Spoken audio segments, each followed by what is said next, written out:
na kwa majina naitwa Majaliwa Bakari Majeni kutoka Kwale County, constituency ya Msambweni, ward ya Ukunda. Mimi najishughulisha na masuala ya ukulima. Kulingana na masuala ya kijamii, mimi ni mtu hushughulika sana na mambo ya social audit na mambo ya governance na mambo na sana ufocus na miradi ya serikali, kuangazia jamii ni vipi venye wanaweza fuatilia miradi ambayo imelengwa kwa ajili yao na waifuatilie ili ile faida hiyo itafikilia ile budget yenye imetengwa. Tuseme yale mafunzo yenye tunajivunia hayo ni mambo na tukisema ni public participation, mambo ya advocacy, so hii mambo ya governance. Yale mafunzo yenye tumepata kupitia kwa Brother Nasib ni kuhusu kujua zile cycles za budget. Ni kujua zile cycles za budget ili kujua zile relation ya zile documents zenye zinakuwa discussed from time to time, ili ndio ule mwananchi kumwambia hii public participation ya leo tunaenda kuongelea propose mradi, ajue ana propose mradi na after kupropose mradi unaenda wapi wa mradi. Wakati mmeona mradi umeambiwa unataka kuanza, unataka kulaunchiwa, kuna masuala ya ya project management committee. So pia kama jamii lazima ielewe kuwa hao wenye wasimamizi wa miradi ni part of wao jamii. Na kwa nini wanakuwa part of wao jamii? Kwa sababu huo mradi ni wao, lazima waangalie yale mapendekezo venye waliupendekeza na venye umeongelewa unafaa kufanyika. Je, utafanya venye ulikuwa unastahili? So hayo ni kati ya mafunzo yenye tumepata kutoka kwa Brother Nasib. Kwa hiyo idea ni tuseme hivi, kwanza mimi kibinafsi naweza sema hiyo idea nimeinitiate kiupande wa kwangu, kwa sababu after kupata mafunzo kulingana na mambo ya social audit, mambo ya accountability na governance, na kuna vitu venye niliona mimi kibinafsi vinakosekana. Kuna gap ya access to information, watu wapati hiyo habari kutoka kwa ofisi na kuja chini kwa jamii.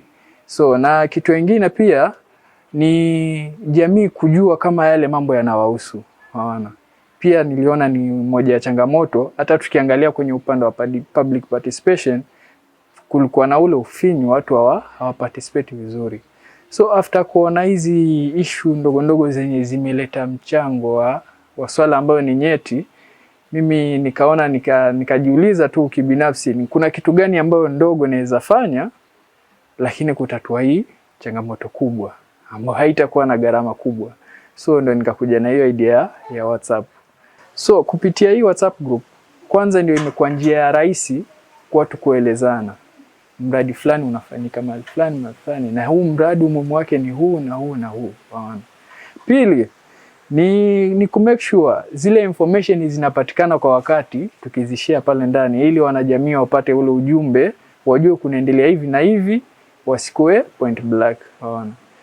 Tatu ni ku make sure hawa viongozi wanakuja karibu na wanajamii. So imesaidia kuwaleta pamoja.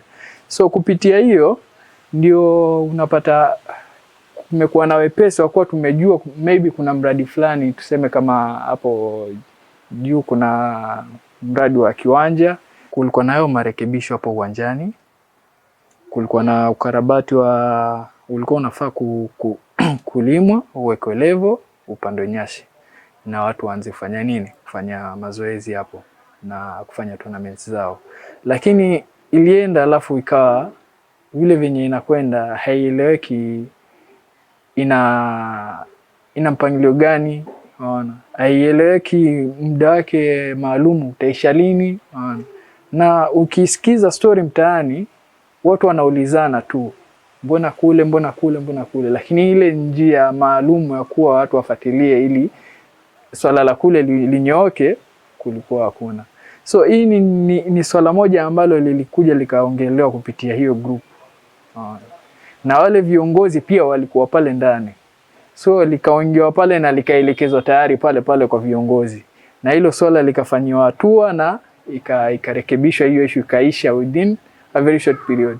So kitu yenye ambayo ilipatiana moyo paka kwa wanajamii ni kuwa baada ya kuongea si swala lenye lilichukua muda mrefu.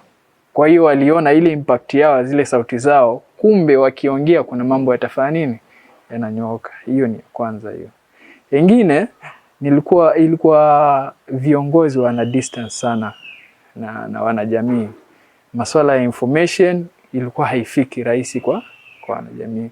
So watu wakaongea hizi vitu kama kunaendelea hivi na hivi, kunaendelea so and so and so. Mbona tunasikia kitu fulani imefanyika? Mbona tunasikia kulikuwa na hivi na hivi?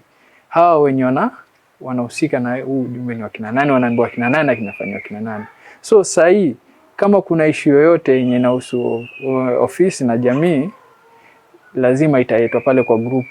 Kuna so and so and so, either ni basari, either ni hizo public participation, pia muda mpaka hizo draft zinatumwa pale, watu wafanye hiyo review ili watu wakafanya hizo public participation huko.